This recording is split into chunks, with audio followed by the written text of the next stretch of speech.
in Tokyo Drifting. What's my phone number? Hey, Andrew. Go.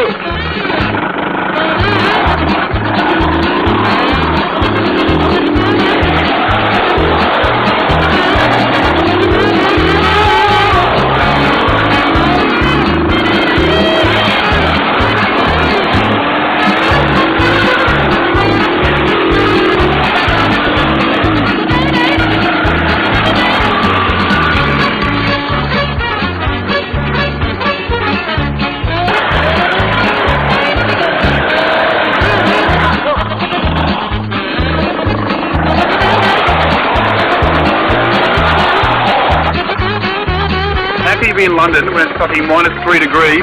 When you're in Sydney it's like, God knows what time it is, it's like night time. Sun's still up, didn't set at 4 o'clock in the afternoon, and it's like 30 something degrees, and we're quad biking. Simple as that. That's all I'm gonna say.